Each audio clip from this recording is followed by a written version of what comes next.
ഫബുഹിതല്ലദീ Kupffer, ഈ നിഷേധിക്ക് അപ്പോഴാണ് ഉത്തരം മുട്ടിയത് എന്ന് വിശുദ്ധ ഖുർആൻ. ഈ ദുഷ്ടനെ അള്ളാഹു എങ്ങനെ തകർത്തത്?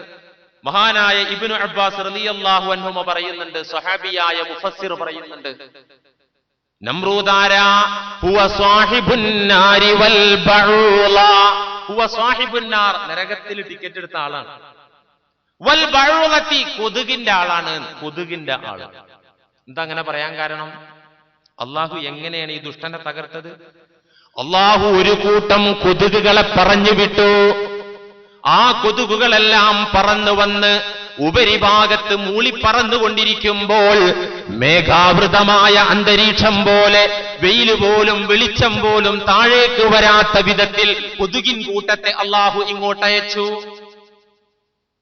ആ കൊതുകിൻ കൂട്ടം നമ്രൂദിന്റെ സൈന്യത്തിന്റെ രക്തം കുടിച്ചു, മാംസം ഭുജിച്ചു.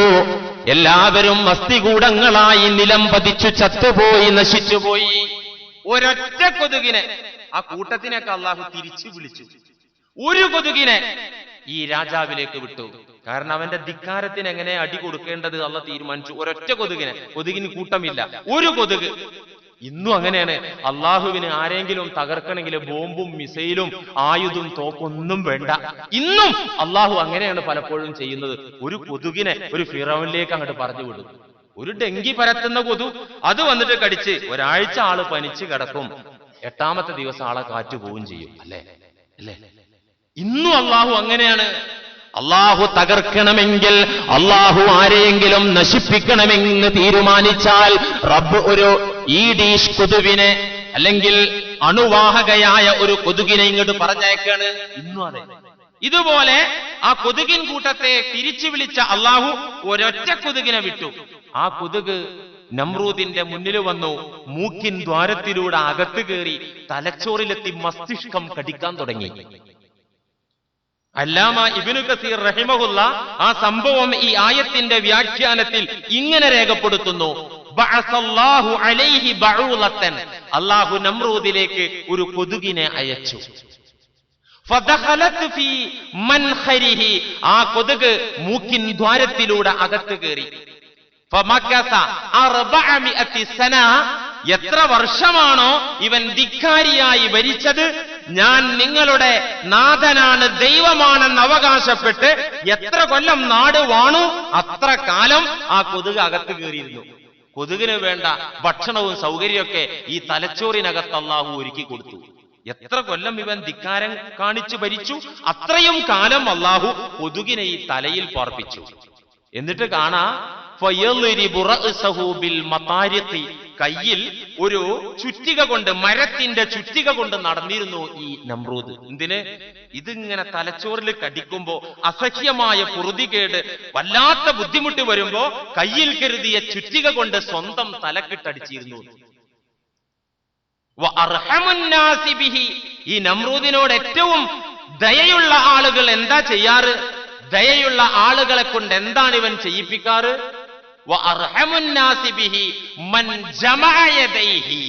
രണ്ട് കൈ ഇങ്ങോട്ട് ചുരുട്ടി പിടിച്ചിട്ട് രണ്ട് കൈ കൊണ്ടും അവന്റെ തലക്കിടിക്കാനായിരുന്നു പറഞ്ഞിരുന്നത്. അവന്റെ പാർട്ടിക്കാർ, അവനോട് സ്നേഹമുള്ള ആൾക്കാരെ മുന്നിൽ ചെന്നാല് കയ്യിലുള്ള ഈ ചുറ്റിക കൊണ്ട് അടിച്ചിട്ട് മതിവരായിട്ട് രണ്ട് കൈയും കൂട്ടിപ്പിടിച്ച് ഇടിച്ചൂട് എന്ന് പറഞ്ഞിരുന്നു.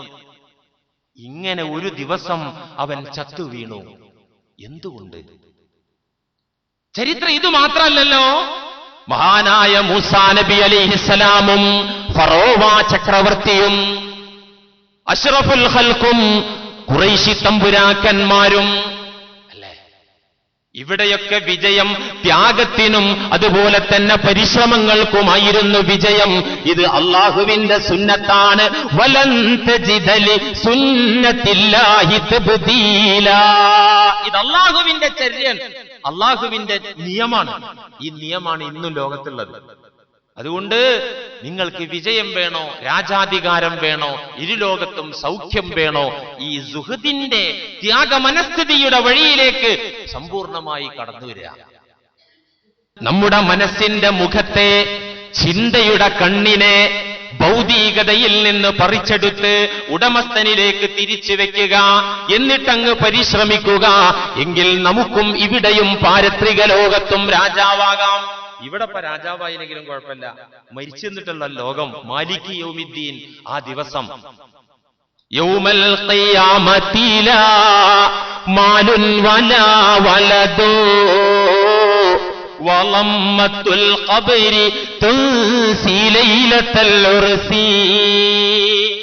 സാധാരണഗതിയിൽ ഒരിക്കലും ധനവും സന്താനങ്ങളും ഒന്നും രക്ഷക്കെത്താത്ത ദിനത്തിൽ വളമ്മത്തുൽ ഖബ്രി തുൻസി ലൈലത്തുൽ ഉർസി, ഖബറിന്റെ ഞെരുക്കം, ഖബറിന്റെ ഇടുക്കം, ഖബറിന്റെ ആലിംഗനം, തുൻസി ലൈലത്തുൽ ഉർസി, നിന്റെ ജീവിതത്തിൽ ഒരിക്കലും മറക്കാത്ത കാര്യങ്ങളെയും വിസ്മൃതിയിലാഴ്ത്തിക്കളയും. ലൈലത്തുൽ ഉർസി, നിന്റെ മധുവിധുരാത്രി, നിന്റെ മണിയറ രാവ് ഏതുറക്കത്തിൽ നിന്ന് വിളിച്ചു നിർത്തി ഒന്ന് ഓർമ്മപ്പെടുത്തിയാൽ ഓർമ്മ വരും. പക്ഷേ ഖബറിന്റെ ഒറ്റ ആലിംഗനത്തോടെ, ഒരൊറ്റ ഞെരിക്കത്തോടെ തുൻസി ലൈലത്തുൽ ഉർസി, നിന്റെ മണിയറ രാവ് പോലും നീ മറന്നുപോകും മനുഷ്യ.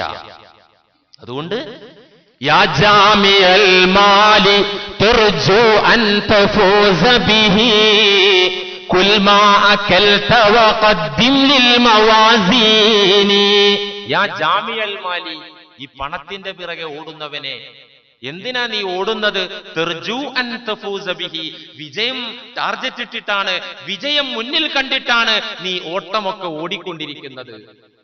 നീ ഓടിക്കോ. കുൽമാ അക്കൽത്ത, നീ തിന്നുന്നതൊക്കെ കഴിച്ചോ, നിന്റെ സൗകര്യങ്ങളൊക്കെ നീ ആസ്വദിച്ചോ. പക്ഷേ കൂട്ടത്തിൽ ഒന്ന് പറയട്ടെ, വഖദ്ദിം ലിൽ മവാസീനി, തുലാസിന്റെ തട്ടിലേക്ക് വേണ്ടതും ഒന്ന് കരുതി വെച്ചോ. നിന്റെ അമല് തൂക്കുന്ന ദിവസം തുലാസിന്റെ തട്ടിലേക്ക് വേണ്ടത് അതും ഒന്ന് കരുതി വെച്ചോ. വലാ തകുൻ കല്ലദീ ഖദ് ഖാല ഇദ് ഹളറത് വഫാതുഹു സുലുസു മാലി ലിൽ മസാകീനി. നീ ഒരാളെപ്പോലെ ആകരുത്. ഏതാളെപ്പോലെ? മരണാസന്നനാകുന്ന നേരത്ത്, മരിക്കും, ഇനി ഈ കിടപ്പിൽ നിന്ന് എണീറ്റു വരില്ല എന്ന് ബോധ്യപ്പെടുന്ന നേരത്ത്, സുലുസുമാലി ലിൽ മസാക്കീനി, എന്റെ സ്വത്തിന്റെ 1/3 ഞാനിതാ ദാനം ചെയ്തിരിക്കുന്നു എന്ന് പറയുന്ന കൂട്ടത്തിൽ നീ ഉൾപ്പെടരുത്. എന്നുവെച്ചാല് അവസാനത്തെ വസീയത്ത്, മരണത്തിന് തൊട്ടു മുമ്പുള്ള വസീയത്തില് സുലുസുൽ മാലിലേറെ വസീയത്താക്കാൻ പാടില്ല എന്നതാണ് ശരീഅത്തിന്റെ നിയമം. ജീവിതകാലത്തൊന്നും ആർക്കൊന്നും കൊടുത്തില്ല. ഇപ്പൊ കിടപ്പിലായി, തൽക്കാലം ഇവിടുന്ന് പൊങ്ങൂല, ഇനി അങ്ങോട്ട് കുഴിയിലേക്കേ പോകുള്ളൂ എന്ന് ബോധ്യപ്പെട്ടപ്പോ ഒരു ഭക്തനായ മനുഷ്യൻ, എന്റെ സ്വത്ത് മുഴുവൻ ഞാനിതാ പള്ളിയിലേക്ക്, അല്ലെങ്കിൽ യതീംഖാനയിലേക്ക്, അല്ലെങ്കിൽ ദരിദ്രന്മാർക്ക് എന്ന് പറഞ്ഞാൽ ആ പറച്ചിൽ ഇസ്ലാമിക ശരീഅത്ത് പരിഗണിക്കൂല, അത് സ്വീകരിക്കൂല, അത് റിജക്റ്റ് ആവും. മാക്സിമം എത്രയാ? സുലുസുൽ മാല്. 3 കോടി രൂപ ഉണ്ടെങ്കിൽ, 3 ലക്ഷം രൂപ ഉണ്ടെങ്കിൽ 1 ലക്ഷം രൂപ, അത് തന്നെ മാക്സിമം. ഫുഖഹാവ് പറഞ്ഞു, ഒരാൾ സ്വത്തിന്റെ 1/3 ഭാഗം തന്നെ അവസാനം വസിയത്ത് ആക്കുകയാണെങ്കിൽ അത് ഖിലാഫുൽ ഔലയാണ്, നല്ലതിനെതിരാണ്. കാരണം പ്രവാചകർ സഹാബിയോട് പറഞ്ഞത് അസ്സുലുസു കസീർന, 1/3 കൊടുക്കുകയാണോ ഇപ്പോ അതന്നെ എമ്പാടും ആ ധാരാളം എന്നാ പറഞ്ഞത്. അതുകൊണ്ട് മരണം മുന്നിൽ കാണുന്ന നേരത്ത് ഞാനിപ്പോൾ എന്റെ ധനത്തിന്റെ സമ്പാദ്യത്തിന്റെ 1/3 ഞാൻ അള്ളാഹുവിന്റെ മാർഗത്തിൽ വ്യയം ചെയ്യുന്നു എന്ന് പറയുന്നവൻ നീയാകരുത്. കാരണം എന്താ? എനിക്കിപ്പോ ഏതായാലും ഉപയോഗിക്കാൻ കിട്ടൂല, എന്നാ പിന്നെ ഇത് സ്വതക്കായിക്കോട്ടെ എന്ന് തീരുമാനിക്കുക അല്ലേ? എന്താണ് ആ ദാനം കൊണ്ട് പ്രത്യേകത? ആ ദാനം കൊണ്ട് മരണാസന്നനായ വ്യക്തി 1/3 സ്വത്തിന്റെ 1/3 കൊടുത്താൽ അങ്ങനെയുള്ള രീതിയിലേക്ക് നീ പോകരുത് എന്ന് പറയാൻ കാരണം എന്താ? സ്വതക്കന്റെ നേട്ടം, സ്വതക്കയുടെ ഫലം എന്ന് പറഞ്ഞാൽ പാവപ്പെട്ടവർക്ക് കൈത്താങ്ങാവുക എന്നതല്ല പ്രധാനമായിട്ടും. എന്തിനാ സ്വതക്ക? പാവപ്പെട്ടവർക്കും വേണ്ടേ ജീവിക്കുക, അതല്ല. ഒന്നാമത്തെ ഉത്തരം അതല്ല. എന്തിനാ ദാനം ചെയ്യുന്നത്? പാവങ്ങൾക്ക് കൈത്താങ്ങാകാൻ, അവരുടെ കണ്ണീര് ഇല്ലാതാക്കാൻ അല്ല, അല്ല. എന്തിനാണ് സ്വതക്കയെ വിശുദ്ധ ഖുർആൻ പ്രോത്സാഹിപ്പിച്ചത്? പാവങ്ങൾക്ക് സുഖമായിട്ട് ജീവിക്കാൻ അല്ല. അത് ഒന്നാമത്തെ ഉത്തരമല്ല. അത് ബിസാത്ത് മഖ്സൂദല്ല, വിത്തബഴ മഖ്സൂദാണ്. പ്രധാനപ്പെട്ടത് അതല്ല. പിന്നെന്താ? ത്യാഗാണ്. ഇത് കൊടുക്കാൻ കുറച്ച് പ്രയാസം വരും, ഇബ്ലീസ് വന്ന് ഉപദേശിക്കും, മനസ്സ് ഒരിക്കലും സമ്മതിക്കൂല, അപ്പൊ കൊടുക്കുക. അതാണ് അതാണ് അതല്ലേ ഖുർആൻ പറഞ്ഞത്, സ്വതക്കന്റെ മഹത്വമൊക്കെ പറഞ്ഞിട്ട്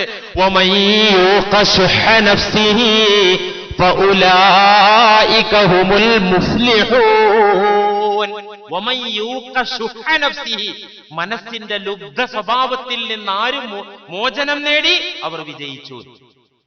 മനസ്സിന്റെ ലുബ്ധതയിൽ നിന്ന് ആരാണ് കഴിച്ചിലായത്? അവര് രക്ഷപ്പെട്ടു എന്ന് വിശുദ്ധ ഖുർആൻ. പാവങ്ങള് വീടുണ്ടാക്കി, പാവപ്പെട്ടവന്റെ പെണ്ണിനെ കെട്ടിച്ചു വിട്ടു, പാവപ്പെട്ടവർക്ക് രോഗമായി ചികിത്സിക്കാൻ കാശിട്ടി, അത് കൊടുത്തവൻ രക്ഷപ്പെട്ടു എന്നല്ല ഖുർആൻ പറഞ്ഞത്. എന്താ പറഞ്ഞത്? ഈ മനസ്സിന്റെ ലുബ്ധതയിൽ നിന്ന് ആരാണ് മോചനം നേടിയത്? അവർ വിജയിച്ചു എന്നാണ് വിശുദ്ധ ഖുർആൻ പറഞ്ഞത്. അതുകൊണ്ട് മരണാസന്നനാകുന്ന വ്യക്തി തന്റെ ധനത്തിന്റെ 1/3 ഭാഗം കൊടുത്താൽ പാവങ്ങൾക്ക് സഹായം തന്നെ. പക്ഷെ എന്താ അവിടെ കുറവുള്ളത്? അവിടെ ആ സ്വതക്കയിൽ സുഹദില്ല. സുഹദില്ല. ഒരു സഹാബി വന്ന് ചോദിച്ചല്ലോ, ബുഖാരിയും മുസ്ലിമും ഉദ്ധരിച്ച ഹദീസാണല്ലോ, യാ റസൂലല്ലാഹ് അയ്യു സ്വദഖത്തി അഅ്ലമു അജ്റ, ഏറ്റവും പ്രതിഫലം കിട്ടുന്ന ദാനമേത്? ഒന്ന് പഠിപ്പിച്ചു തന്നാലും. ഏറ്റവും കൂലി കിട്ടണം, 1 രൂപക്ക് 1 ലക്ഷത്തിന്റെ കൂലി കിട്ടണം, അങ്ങനെയുള്ള സ്വതക്ക പറഞ്ഞു തരൂ. അവിടുന്ന് എന്താ പറഞ്ഞത്? അന്ത സ്വദ്ദഖ വ അന്ത സ്വഹീഹുൻ ശഹീഹുൻ തഖ്ശൽ ഫഖറ വ തഅമലുൽ ഗിനാ വലാ തുംഹിൽ ഹത്താ ഇദാ ബലഗത്തിൽ ഹുൽഖൂം ഖുൽത ലിഫുലാനിൻ കദാ വലിഫുലാനിൻ കദാ റവാഹുൽ ബുഖാരി വ മുസ്ലിം. ഏറ്റവും മൂല്യമുള്ള, ഏറ്റവും അള്ളാഹു ഇഷ്ടപ്പെടുന്ന സ്വദഖ അന്ത സ്വദ്ദഖ, നീ ദാനം ചെയ്യലാണ്. വ അന്ത സ്വഹീഹുൻ, 10 രൂപ കിട്ടിയാൽ അതുകൊണ്ട് അടിച്ചു പൊളിക്കാനുള്ള ആരോഗ്യമുള്ള സമയമാണ്. അന്ത സ്വഹീഹുൻ, നിനക്ക് ആരോഗ്യമുണ്ട്. ശഹീഹുൻ, മുതലിനോട് നിനക്ക് ആർത്തിയുമുണ്ട്. ആരോഗ്യമുണ്ട്, സമ്പത്തിനോട് ആർത്തിയുണ്ട്. തഖ്ശൽ ഫഖറ, ദാരിദ്ര്യത്തെ നീ ഭയക്കുന്നുണ്ട്. വ തഅമലുൽ ഗിനാ, സമ്പൽ സമൃദ്ധി നീ ആശിക്കുന്നുണ്ട്. ആ സമയത്ത് കൊടുക്കുക. ഏത് സമയത്ത് കൊടുക്കുക? ഇപ്പൊ കൊടുത്താല് സാമ്പത്തികമായിട്ട് ടൈറ്റ് വരാൻ സാധ്യതയുണ്ട് എന്ന് തോന്നുമ്പോ, എനിക്ക് ഇനിയും സാമ്പത്തികമായി പുരോഗതിപ്പെടാനുണ്ട് എന്ന ആഗ്രഹത്തോടെ മുന്നേറുമ്പോൾ, നീ ആരോഗ്യ ദൃഢഗാത്രനാകുമ്പോൾ, 10 രൂപ ചിലവഴിക്കാനുള്ള സെറ്റപ്പുള്ള സമയത്ത് ആ സമയത്ത് കൊടുക്കുക. വലാ തുംഹിൽ, ഒരിക്കലും നീ നീട്ടിവെക്കരുത്, നീ മാറ്റിവെക്കരുത്, നീ പിന്തിക്കരുത്. ഹത്താ ഇദാ ബലഗത്തിൽ ഹുൽഖൂം, റൂഹ് തൊണ്ടക്കുഴിയിലേക്ക് വരുന്ന നേരത്ത് ഖുൽത, നീ പറയരുത് ലിഫുലാനിൻ കദാ, അവനിത്രേ, ലിഫുലാനിൻ കദാ, അവനിത്രേ എന്നിങ്ങനെ വിഹിതിക്കുന്ന അവസ്ഥ നിനക്കുണ്ടാകരുത്. എന്ന് വെച്ചാൽ എപ്പോഴാ സ്വതക്ക ചെയ്യേണ്ടത്? സുഹൃദുള്ള സ്വതക്കയ്ക്കാണ്. സ്വതക്കാന്ന് മാത്രല്ല, അമല് ഇബാദത്തുകൾ ഏതുണ്ടോ എന്തുണ്ടോ അതിന് മൂല്യവും പ്രതിഫലവും കൂടുന്നത് സുഹൃദ് ഉണ്ടാവുമ്പോഴാണ്. ഏത് ഇബാദത്തായിക്കോട്ടെ, ശരീരം കൊണ്ട് നിർവഹിക്കുന്ന ആരാധനകളിൽ 1-ാം നമ്പർ ഏതാ? നിസ്കാരാണ്. എന്താ അത് 1-ാം നമ്പർ ആകാൻ കാരണം? ആരെങ്കിലും ആലോചിച്ച് നോക്കിയിട്ടുണ്ടോ? എന്തേത് കാരണം? ശരീരം കൊണ്ട് നിർവഹിക്കുന്ന ആരാധനകളിൽ നമ്പർ 1 ഏതാണ്? നമസ്കാരാണ്. എന്തേ അത് അങ്ങനെ ആകാൻ കാരണം? ഒന്ന് ആലോചിച്ചിട്ടുണ്ടോ? മറ്റൊന്നുമല്ല, അത് കുറച്ച് പണിയാ. ഈ കുത്തിമറിച്ചിലല്ലത്. ഏറ്റവും മുന്തിയ ആരാധന നിസ്കാരാവും, ഏറ്റവും മോശപ്പെട്ട പ്രവർത്തനവും നിസ്കാരാവും. കള്ളുകുടിയും വ്യഭിചാരം ഒന്നുമല്ല. അല്ലേ, കള്ളുകുടിയന് വൈലുണ്ട് എന്ന് പറഞ്ഞിട്ടില്ല, വ്യഭിചരിച്ചവന് വൈലുണ്ട് എന്ന് പറഞ്ഞിട്ടില്ല, മോഷണം നടത്തിയവന് വൈലുണ്ട് എന്ന് പറഞ്ഞിട്ടില്ല, നിസ്കരിച്ചവനാണ് വൈല് എന്നാ പറഞ്ഞത്. ഇപ്പൊ 2 ഐറ്റംസ് ഉണ്ട്. എന്തേ ഏറ്റവും ഉന്നതമായ അമലും നിസ്കാരായത്, ഏറ്റവും മോശപ്പെട്ട പണിയും നിസ്കാരായത്? എന്തുകൊണ്ടേ? ഏറ്റവും ഉന്നതമായ അമൽ നിസ്കാരാകാൻ കാരണം എന്താ അറിയോ? വെറും കുത്തിമറിച്ചിലല്ല, വ്യായാമല്ല. ഈ നിസ്കരിക്കാൻ വിടുന്ന, അള്ളാഹു നമ്മെ നിസ്കരിക്കാൻ വിടുന്ന സമയത്ത് അള്ളാഹു സർവ സ്വാതന്ത്ര്യത്തോടെ ഇബ്ലീസിനും കൂടെ അങ്ങോട്ട് പറഞ്ഞയക്കുന്നുണ്ട്. അതുകൊണ്ടാണ് ഉലകത്തിൽ ഓർമ്മ വരാത്തത് നിസ്കാരത്തിൽ ഓർമ്മ വരുന്നുണ്ടല്ലോ, അല്ലേ? ഒരിക്കലും നമ്മൾ ചിന്തിക്കാൻ ആഗ്രഹിക്കാത്തതും ആഗ്രഹിക്കുന്നതും നമസ്കാരം. കാരണം എന്താ? ഇബ്ലീസിനെ സ്വാതന്ത്ര്യത്തോടെ അങ്ങോട്ട് കൂടെ പറഞ്ഞയച്ചിരിക്കുകയാണ്. അവിടെ പണിയുണ്ട്. ഈ പണി നന്നാക്കി എടുക്കുമ്പോഴാണ് ഇതിന് മൂല്യം കൂടുക. അപ്പൊ സുഹൃദ് ഉണ്ടാവും നിസ്കാരത്തില്. സുഹൃദ് എന്ന് പറഞ്ഞാൽ എന്താ? ഭൗതികതയിൽ നിന്ന് ചിന്തയെ പറിച്ചെടുത്ത് സൃഷ്ടാവിലേക്ക് വിടുന്ന ത്യാഗല്ലേ? അല്ലേ? നിസ്കരിക്കാൻ വിടുന്ന മുസൽമാന്റെ കൂടെ, മുഅ്മിനിന്റെ കൂടെ അള്ളാഹു ഖൻസബ് എന്ന് പേരുള്ള ഉതുണ്ടാക്കുന്നിടത്തൊരു ശൈത്വാൻ നിയോഗിച്ചു. അവിടെ ഉണ്ട് ഒരു ശൈത്വാൻ, അവന്റെ പേര് വലഹാൻ എന്നാണ്. ആ വലഹാന്റെ പിടിയിൽ നിന്ന് എങ്ങനെയെങ്കിലുമൊക്കെ ഒരു 1-2 പാട്ടൊക്കെ കപ്പൊക്കെ വെള്ളം ഒഴിച്ചിട്ട് അഡ്ജസ്റ്റ് ചെയ്തുകൊണ്ട് പോന്ന് ഇവിടെ സൊഫിൽ നിന്നാലോ അപ്പൊ വരും ഖൻസബ് എന്ന് പറഞ്ഞ ശൈത്വാൻ. അവൻ അള്ളാഹു സ്വാതന്ത്ര്യത്തോടെ വിട്ടിരിക്കുക. എന്നിട്ട് ഇവൻ എങ്ങനെയുണ്ട് ഇവന്റെ സുഹൃദും ത്യാഗെന്ന് നോക്കുകയാണ്. ആ സുഹൃദിൽ വിജയിച്ചോ ഏറ്റവും നമ്പർ 1 ഇബാദത്തായി. അതിൽ പരാജയപ്പെട്ട് കടിഞ്ഞാണില്ലാത്ത കുതിരയെ പോലെ മനസ്സ് അങ്ങും ഇങ്ങും പോയോ വൈലിലേക്കുള്ള നിസ്കാരമായി. അള്ളാഹു കാത്തുരക്ഷിക്കട്ടെ. അപ്പൊ ഏറ്റവും മുന്തിയ അമല് സുഹൃദിന്റെ സാന്നിധ്യമുള്ള അമലാണ്. കുറച്ച് കഷ്ടപ്പാടുള്ള പണിക്കാണേ അള്ളാന്റെ അടുത്ത് വിലയുള്ളൂ. ഇപ്പൊ ജമാഅത്ത് 5 നേരത്തെ ജമാഅത്ത് നിസ്കാരം, അതിൽ ഏറ്റവും നമ്പർ 1 ജമാഅത്ത് ഏതാ? 5 നേരം ജമാഅത്ത് പുണ്യണ്ടല്ലോ, 27 ഇരട്ടി കൂലിയൊക്കെ ഉണ്ടല്ലോ അല്ലെ? ആ ഈ 5 വക്ത് നമസ്കാരങ്ങളിൽ ജമാഅത്തായി നിർവഹിക്കുമ്പോ ഏറ്റവും പ്രതിഫലമുള്ള ജമാഅത്ത് ഏതാണ്? ഏറ്റവും പ്രയാസമുള്ള ജമാഅത്ത് ഏതോ അതന്നെ. അതേതാ? സുബഹിന്റെ ജമാഅത്ത്. പ്രയാസം അതിനാണല്ലോ. അതാ കൃത്യമായിട്ടായി ഇഖാമത്ത് കൊടുക്കുന്ന നേരത്തെ എത്തിപ്പെടുക എന്ന് പറഞ്ഞാൽ മറ്റു വക്തുകളെ അപേക്ഷിച്ച് ബുദ്ധിമുട്ട് സുബഹിക്കന്നെ. ഇമാം ബൈഹഖി ഉദ്ധരിച്ച ഹദീസിൽ കാണാം, ഇന്ന അഫ്ളല സ്വലാത്തി ഇൻദല്ലാഹി സ്വലാത്തു സുബ്ഹി ഫീ ജമാഅത്തിൻ. ഹദീസിൽ കാണാം അല്ലാഹുവിങ്കൽ നമസ്കാരങ്ങളുടെ കൂട്ടത്തിൽ അല്ലാഹുവിന് ഏറ്റവും പൊരുത്തമുള്ള നമസ്കാരം സ്വലാത്തു സുബ്ഹി ഫീ ജമാഅത്തിൻ, ജമാഅത്തിലായിട്ട് സുബഹി നമസ്കരിക്കലാണ്. ഒറ്റപ്പെട്ട നമസ്കാരങ്ങൾ നോക്കുമ്പോൾ അസറാന്ന് ഫുഖഹാ പറയുന്നുണ്ട്. 5 നേരത്തെ നമസ്കാരം നോക്കുമ്പോ അസറിനാണ്. അതെന്താ? അവിടെയും കുറച്ച് ബുദ്ധിമുട്ടാണ്. മറ്റെല്ലാ നമസ്കാരവും ഇടവേളകളിലാണ് നിർവഹിക്കപ്പെടുന്നത്. സുബൈ എന്ന് പറഞ്ഞാൽ ഉദിക്കുന്ന ഏതായാലും എണീറ്റ് ബാത്റൂമിൽ പോയി പല്ലൊക്കെ കുറിച്ച് അങ്ങനെ ഒരു ഇടവേള സമയമാണല്ലോ നിസ്കരിക്കാൻ പറ്റും. ളുഹ്റോ ഏത് കൂലിത്തൊഴിലാളിയാണെങ്കിലും ഒന്ന് കേറി നിന്നിട്ട് ഒന്ന് ലഞ്ചൊക്കെ അടിച്ചൊന്ന് റെസ്റ്റ് എടുക്കുന്ന നേരം അവിടെ ഒരു ഒഴിവിട്ടു.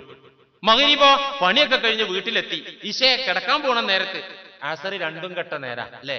അത് പണിക്കാരെ സംബന്ധിച്ച് വളരെ ബുദ്ധിമുട്ടാണത് ആസറ്. അതുകൊണ്ട് മൊത്തത്തിൽ നിസ്കാരം ആസർ. അപ്പൊ ബുദ്ധിമുട്ടിനാണ് കൂലി. എവിടെയാണോ ക്ലേശം, എവിടെയാണോ സുഹദ്, അതിനാണ് പ്രതിഫലം. ഇനി സുന്നത്ത് നമസ്കാരങ്ങളോ കൂട്ടത്തിൽ ഏറ്റവും പ്രതിഫലം ഏതിനാ? ഇമാം മുസ്ലിം ഉദ്ധരിച്ച ഹദീസിൽ കാണാമല്ലോ, അഫ്ളലുസ് സ്വലാത്തി ബഅദൽ ഫരീള. നബി സല്ലല്ലാഹു അലൈഹി വസല്ലം പറഞ്ഞു, സ്വഹീഹ് മുസ്ലിമിൽ കാണാം, ഫർള് നമസ്കാരങ്ങൾക്ക് ശേഷം അല്ലാഹുവിന് ഏറ്റവും ഇഷ്ടപ്പെട്ട നമസ്കാരം സ്വലാത്തുൽ ലൈൽ, തഹജ്ജുദാണ്. സുന്നത്ത് നമസ്കാരങ്ങളിൽ ഏറ്റവും പ്രയാസമുള്ള നമസ്കാരം എണീറ്റ് നിസ്കരിക്കണ്ടേ? സ്വലാത്തുൽ ലൈൽ, രാത്രിയിലെ ഖിയാമുൽ ലൈലാണ്, തഹജ്ജുദാണ്. മുസ്ലിം ഉദ്ധരിച്ച ഹദീസാണ്. ഇങ്ങനെ ഇനി നോമ്പ് നോക്ക്. നോമ്പ് പ്രയാസമുണ്ടാക്കുന്ന നോമ്പ്, അതിനാണ് പ്രതിഫലം, അതിനാണ് മൂല്യം, അതിലൂടെ അള്ളാനെ കിട്ടുക. ബുഖാരി ഉദ്ധരിച്ച ഹദീസിൽ കാണാമല്ലോ, അഫ്ളലു സൗമി സൗമു ദാവൂദ് അലൈഹിസ്സലാം. ഏറ്റവും വീര്യമുള്ള നോമ്പ്, നമ്പർ 1 നോമ്പ് അത് സൗമു ദാവൂദ് അലൈഹിസ്സലാം, ദാവൂദ് നബിയുടെ നോമ്പാണ്. അതെങ്ങനെയെന്നും പ്രവാചകർ വിശദീകരിച്ചു. കാന യസൂമു യൗമ വയുഫ്തിറു യൗമ.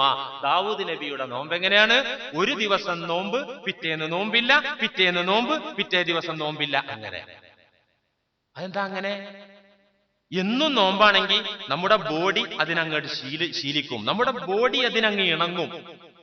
എന്നും നോമ്പ് പിടിച്ച വേണ്ട, റമദാൻ മാസം ഒരാഴ്ചക്കല്ലേ ഈ തലവേദന, കട്ടൻ ചായ ചെല്ലാത്ത തലവേദന, ഒരാഴ്ച കഴിഞ്ഞാലോ റെയിലിൽ കയറി അങ്ങനെ ഓടും അല്ലെ?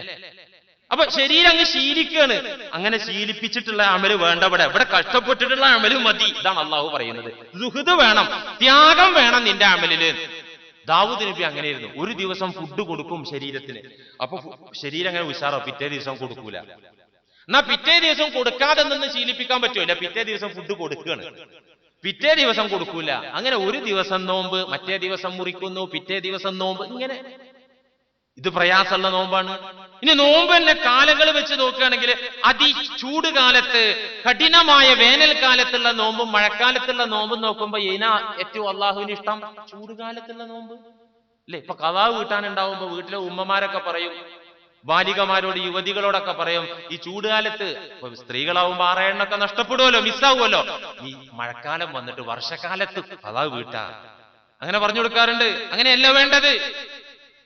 സാഹിദീങ്ങൾ മഹാനായ അബൂബക്കർ സിദ്ദീഖ് റളിയല്ലാഹു അൻഹു, ഇന്ന അബൂബക്കറിൻ റളിയല്ലാഹു അൻഹു കാന യസൂമു സ്വൈഫ വയുഫ്തിറു ശിതാ.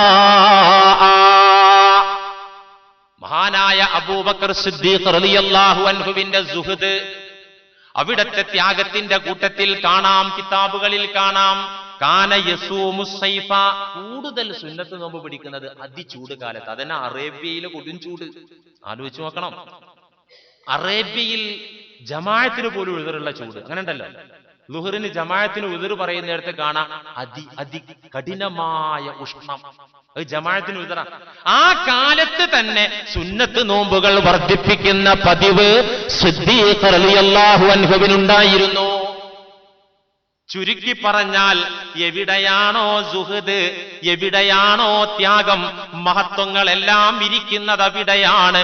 പ്രതിഫലങ്ങളുടെ കൂമ്പാരവും അവിടെയാണ്. അതെ, അങ്ങനെയുള്ളത്. ഇതിന് നമുക്ക് വേണ്ടത് ഇച്ഛാശക്തിയാണ്. ഹിമ്മത്ത് വേണം. ഹിമ്മത്ത് ഉണ്ടെങ്കിൽ നിത്യാഭ്യാസി ആനയെയും എടുക്കുന്നു പറഞ്ഞതുപോലെ ഈ ഹിമ്മത്ത് ഉണ്ടെങ്കിൽ, മനക്കരുത്ത് നമുക്ക് വേണം. ഇത് ഞാൻ അങ്ങോട്ട് ചെയ്യും, ഈ മനക്കരുത്ത്. ആ മനക്കരുത്തിന്റെ മുന്നിൽ നമ്മുടെ മനസ്സും പിശാചും അങ്ങ് തോൽക്കണം. ഈ മനക്കരുത്തുണ്ടെങ്കിൽ അപ്രാപ്യമായ ഒന്നുമില്ല. പിന്നെ അതല്ലേ ദീൻ പഠിപ്പിച്ചത്, മൻ ജദ്ദ വജദ. പരിശ്രമം ചെയ്യുകയിലെന്തിനേയും വശത്തിലാക്കാൻ കഴിവുള്ളവണ്ണം ദീർഘങ്ങളാം കരങ്ങളെ നൽകിയത്രേ മനുഷ്യനെ പാരിൽ അയച്ചൊരീശൻ. ഇന്ന് പണ്ട് പള്ളിക്കൂടത്തിൽ വെച്ച് ചൊല്ലിപ്പടിച്ച കവിതയാണ്. മൻ ജദ്ദ വജദ, പരിശ്രമിച്ചോ നിനക്ക് കിട്ടും. നിനക്ക് ഹിമ്മത്ത് വേണം. ഹിമ്മത്തുണ്ടെങ്കിൽ നിനക്ക് പ്രാപിക്കാൻ പറ്റാത്തതൊന്നുമില്ല. നിനക്ക് ഹിമ്മത്ത് വേണം. ഷെയ്ഖ് അബ്ദുൽ കരീമുൽ ജിയലി തന്റെ ഇൻസാനുൽ കാമിൽ എന്ന പൂർണ്ണ മനുഷ്യൻ എന്ന ഗ്രന്ഥത്തിൽ ഒരു ചരിത്രം പറയുന്നുണ്ട്. ഹിമ്മത്തിന്റെ വലുപ്പം. ഒരു അധ്യായമാണ് ഹിമ്മത്ത്. അദ്ദേഹത്തിന്റെ കിതാബിൽ ഇൻസാനുൽ കാമിലിലെ ഒരു അധ്യായമാണ് ഹിമ്മത്ത്. അവിടെ മുഹമ്മദിയായ ഹിമ്മത്ത്, പ്രവാചകരുടെ മനക്കരുത്ത് വിശദീകരിക്കുന്നുണ്ട്. അവിടെ ഒരു ചരിത്രം രേഖപ്പെടുത്തിയിട്ടുണ്ട്. ഈ ഹിമ്മത്ത് നമുക്കുണ്ടെങ്കിൽ നമുക്കും എവിടെയും എത്താം. എന്താണ് ആ ഹിമ്മത്തിന്റെ എക്സാമ്പിളായ ചരിത്രം? ഒരു നാട്ടില് ഒരു മന്ദബുദ്ധി ഉണ്ടായിരുന്നു. നമ്മൾ മഫൻ എന്നൊക്കെ പറയുമല്ലോ, ഒരു പൊട്ടൻ, 10 പൈസ കുറഞ്ഞ ആളെന്നൊക്കെ പറയുന്നു. ഈ ചങ്ങാതി അന്ന് ജീവിച്ചിരിക്കുന്ന കാലത്തൊരിക്കൽ കൊട്ടാരത്തിന്റെ പരിസരത്തു കൂടെ നടന്നു പോകുമ്പോൾ രാജകുമാരിയെ കണ്ടു. രാജകുമാരി അങ്ങനെ തന്നെ ഈ പൊട്ടന്റെ മനസ്സിലങ്ങ് കയറി. മനസ്സിൽ നിന്ന് ഇതൊന്ന് ഡിലീറ്റ് ചെയ്യാൻ നോക്കിയിട്ട് രാജകുമാരി ഇറങ്ങിപ്പോവില്ല. ഇവൻ കുടുങ്ങി. അവളെ പ്രാപിക്കണം, അവളെ കല്യാണം കഴിക്കണം. ഇതായി മനുഷ്യന്റെ ചിന്ത. ആര്? ഈ മന്ദബുദ്ധി. അങ്ങനെ ഇവന്റെ ആഗ്രഹം തുറന്നു പറയാനായി ഈ പൊട്ടൻ കൊട്ടാരത്തിൽ കയറി ചെന്ന് രാജസന്നിധിയിലേക്ക് പെർമിഷൻ വാങ്ങി രാജാവിന്റെ തിരുമുന്നിൽ ചെന്ന് നിന്നു. നിന്നിട്ട് പറഞ്ഞു, മഹാരാജാവേ, അങ്ങയുടെ ഏകപുത്രി, ഈ രാജ്യത്തെ, ഈ നാടിന്റെ രാജകുമാരി, അവളെ സ്വന്തമാക്കണം, അവളെ കല്യാണം കഴിക്കാൻ ഞാൻ ആഗ്രഹിക്കുന്നു. ഈ ആവശ്യം പറയാനാണ് ഞാൻ വന്നത്. തല പോകുന്ന കേസാത്. ചെന്നിട്ട് രാജാവിനോട് പറഞ്ഞപ്പോ ഭാഗ്യത്തിന് രാജാവ് പരിഹാസം നിറഞ്ഞ പുഞ്ചിരിയോടെ മറുപടി പറഞ്ഞു, എന്റെ മകളെ വേൾക്കാൻ നീ തയ്യാറാണെങ്കിൽ ഞാൻ അവളെ വിവാഹം കഴിപ്പിച്ചു തരാൻ ഞാനും റെഡിയാണ്. കുഴപ്പമൊന്നുമില്ല. പക്ഷേ അവളെ മഹർ എന്താന്ന് നീ അറിയോ? ആ മഹർ തന്നാൽ ഞാൻ നിനക്ക് ഇണയാക്കി തരാം. പൊട്ടൻ ചോദിച്ചു, എന്താ മഹർ വേണ്ടത്? രാജാവ് പറഞ്ഞു, ഞാൻ എന്റെ മകൾക്ക് പ്രതീക്ഷിക്കുന്ന മഹർ ഒരു അപൂർവ മുത്താണ്. ആ മുത്ത് ലോകത്ത് തന്നെ വളരെ വിരളമായിട്ടേ ഉള്ളൂ. ആ മുത്തിന്റെ സ്വാധീനം ഏതൊക്കെ കൊട്ടാരങ്ങളിലുണ്ടോ ആ കൊട്ടാരങ്ങൾക്കൊക്കെ അക്കാലത്ത് വലിയ പേരും അഭിമാനവുമാണ്. അപൂർവ മുത്ത്, കടലിൽ തന്നെ വളരെ ചുരുക്കം മുത്തേ ഉള്ളൂ. ആ മുത്തുള്ള രാജ്യത്തിനും രാജാക്കന്മാർക്കും വലിയ പ്രസിദ്ധിയും ബഹുമാനവുമായിരുന്നു. ആ മുത്ത് നമ്മുടെ കൊട്ടാരത്തിലില്ല. ആ മുത്ത് ആരാണോ ഇവിടെ കാണിക്കയായി സമർപ്പിക്കുന്നത് ആ ആൾക്ക് ഞാൻ എന്റെ മകളെ കല്യാണം ചെയ്തു കൊടുക്കും, ഒരു തർക്കമില്ല എന്ന് പറഞ്ഞു. പൊട്ടൻ ഇത് കേട്ട് കൊട്ടാരം വിട്ടിറങ്ങി. പുറത്തിറങ്ങിയിട്ട് പിന്നെ പൊട്ടൻ അന്വേഷിക്കുന്നത് ഈ അപൂർവ മുത്ത് എവിടെ എന്നാണ്. അന്വേഷണത്തിൽ വ്യക്തമായി, ഇന്നാലിന്ന ഭൂമിയുടെ ഭാഗത്തുള്ള സമുദ്രത്തിന്റെ അടിത്തട്ടിൽ, ഇന്ന രാജ്യത്തിന്റെ സമുദ്രത്തിന്റെ അടിത്തട്ടിലാണ് ഈ അപൂർവ മുത്ത് നിലകൊള്ളുന്നതെന്ന വാർത്ത കേട്ടു. പൊട്ടൻ എന്ത് ചെയ്തു? മന്ദബുദ്ധിയല്ലോ. ഒരു ചെറിയ ബക്കറ്റ് എടുത്തിട്ട് ഈ മുത്തുണ്ട് എന്ന് പറയപ്പെടുന്ന സമുദ്രത്തിന്റെ കരയിൽ ചെന്ന് നിന്നു. കര കാണാ കടൽ. പൊട്ടൻ എന്ത് ചെയ്തു? തന്റെ കയ്യിലുണ്ടായിരുന്ന പാത്രം കൊണ്ട് കടലിൽ ഇറങ്ങി മുക്കിയെടുത്ത് കരയിലേക്ക് ഇങ്ങനെ ഒഴിക്കാൻ തുടങ്ങി. കടല് വറ്റിക്കുക തീരുമാനിച്ചു. കയ്യിലുണ്ടായിരുന്ന കൊച്ചു ബക്കറ്റ് എടുത്ത് കടലിലെ വെള്ളം മുക്കി കരയിൽ ഒഴിച്ചു, മുക്കി ഒഴിച്ചു. രാവും പകലും ഇവൻ ഈ പണിയിൽ തന്നെ. ഇവനറിയോ ഇത് വറ്റി കിട്ടുന്നു കിട്ടൂലെന്നറിയോ? മന്ദബുദ്ധി. ഇവന്റെ ലക്ഷ്യതാണ് ഇത് ഇപ്പൊ കിട്ടണം. ഹിമ്മത്ത് അവൻ ഉറപ്പിച്ചു കഴിഞ്ഞു, ഒന്നുകിൽ മരണം അല്ലെങ്കിൽ മുത്ത്, ഇതല്ലാതെ ഞാൻ വിടൂല. ഈ പണി തുടർന്നുകൊണ്ടിരിക്കെ കടലിലുണ്ടായിരുന്ന മത്സ്യങ്ങൾ അള്ളാഹുവിനോട് ദുആ ചെയ്തത്രേ. ഇതിപ്പോ കഴിഞ്ഞ ആഴ്ച മാവേലിന്റെ കഥ പറഞ്ഞ മാതിരി മീന് ദുആ ചെയ്യേ, അങ്ങനെ ആരും തിരിച്ചു ചോദിക്കണ്ട. മീനിന് ദുആയുണ്ട് എന്ന് അഷ്റഫുൽ ഖൽഖ് സ്വല്ലല്ലാഹു അലൈഹി വസല്ലം പഠിപ്പിച്ചിട്ടുണ്ട്. ഉണ്ട് അല്ലേ? സ്വഹീഹായ ഹദീസിൽ തുർമുദി, ഇബ്നു മാജ, അഹ്മദ്, നസായി എല്ലാവരും ഉദ്ധരിച്ച ഹദീസിൽ കാണാലോ, ലയസ്തഗ്ഫിറു ലിൽ ആലിമി മൻ ഫിസ് സമാവാതി വമൻ ഫിൽ അർള് ഹത്തൽ ഹീതാനി ഫിൽ ബഹർ. ഖാല റസൂലുള്ളാഹി. ജ്ഞാനികൾക്ക്, അറിവിന്റെ ആളുകൾക്ക്, ജ്ഞാനമുള്ള ആളുകൾക്ക് വേണ്ടി മാപ്പ് ചോദിക്കുകയാണ് ആകാശ ലോകങ്ങളിലുള്ള മാലാഖമാരെല്ലാം, ഭൂമിയിലുള്ള പുൽക്കൊടി വരെ, ഉറുമ്പ് വരെ, ഹത്തൽ ഹീതാനി ഫിൽ ബഹർ, സമുദ്രത്തിലൂടെ ഓടുന്ന മത്സ്യങ്ങൾ വരെ ആലിമിന് വേണ്ടി പ്രാർത്ഥിച്ചു കൊണ്ടിരിക്കുകയാണ്. അപ്പൊ മീനുകൾക്ക് പ്രാർത്ഥന ഉണ്ട് അവരുടേതായ ഭാഷയിൽ. അള്ളാഹുവോട് പറഞ്ഞത്രേ മത്സ്യങ്ങള്, പടച്ചമ്പുരാനെ ഇവനിത് വറ്റിച്ചിട്ടേ പോകുള്ളൂ എന്നാ തോന്നുന്നത്, ഞങ്ങളെ ജീവനൊക്കെ ഹലാക്കാകും, അതുകൊണ്ട് ഇവന്റെ മുറാദൊന്ന് ഹാസിലാക്കി കൊടുക്കണേന്ന് മീനുകൾ പ്രാർത്ഥിച്ചു അത്രേ. മത്സ്യങ്ങളുടെ വിളി കേട്ട തമ്പുരാൻ ആ സമുദ്രം കൊണ്ട് ഏൽപ്പിക്കപ്പെട്ട മലക്കിനെ വിളിച്ചു പറഞ്ഞു, അച്ചങ്ങാതിയുടെ ആവശ്യം നാട് പൂർത്തീകരിച്ചു കൊടുത്തേക്ക്. സമുദ്രം കൊണ്ട് ഏൽപ്പിക്കപ്പെട്ട മലക്ക് അതിശക്തമായ തിര അടിച്ചുകൊണ്ട്, സമുദ്രത്തിന്റെ അടിത്തട്ട് ഇളക്കിക്കൊണ്ട് കരയിലേക്ക് തിരയടിപ്പിച്ചു. ആ തിരയിൽ ആ കടലിലുണ്ടായിരുന്ന അപൂർവ മുത്തുകൾ ഒന്നല്ല, എല്ലാം കരക്കണിഞ്ഞു. പൊട്ടൻ ഇത് കണ്ടു. അതൊരു സഞ്ചിയിൽ പെറുക്കിയെടുത്ത് രാജസന്നിധിയിൽ കൊണ്ടുപോയി കാണിക്ക വെച്ച് രാജകുമാരിയെ പ്രാപിച്ച ചരിത്രമാണ് അബ്ദുൽ കരീമുൽ ജിയലി പറയുന്നത്. ഇതാണ് ഹിമ്മത്ത് മുഹമ്മദിയ സ്വല്ലല്ലാഹു അലൈഹി വസല്ലം, പ്രവാചകരുടെ ഹിമ്മത്ത് അല്ലെ. ഇതൊരു മണ്ടത്തരം എന്ന് പറഞ്ഞാൽ ഇതിന് സമാനമായ മണ്ടത്തരല്ലേ ബദറിലേക്ക് പോയ പോക്ക് അല്ലേ? ഇതിന് സമാനമായ സമുദ്രം വറ്റിക്കാൻ ബക്കറ്റിൽ വെള്ളമെടുത്തത് മണ്ടത്തരം. ആയിരക്കണക്കിന് സൈന്യത്തോട്, സർവായുധങ്ങളേന്തിയ സൈന്യത്തോട് പൊട്ടിയ വാളുമായി പാവപ്പെട്ട നൂറുകണക്കിന് ആളുകൾ യുദ്ധം ചെയ്യാൻ പോകുന്നത് മറ്റൊരു മണ്ടത്തരമല്ലേ? ഇവിടെയാണ് മുഹമ്മദിയായ ഹിമ്മത്ത്. ഈ ഹിമ്മത്തിന്റെ ഒരു ചെറിയ കണികയെങ്കിലും എനിക്കും നിങ്ങൾക്കും ഉണ്ടെങ്കിൽ നമ്മൾ രക്ഷപ്പെടും. നമ്മുടെ മനക്കരുത്ത് കാണുന്ന റബ്ബ് തൗഫീഖ് തരും. എന്താ തൗഫീഖ്? തൗജീഹുൽ അസ്ബാബി നഹ്വൽ മത്ലൂബിൽ ഖൈർ. ഇതാണ് തൗഫീഖ്.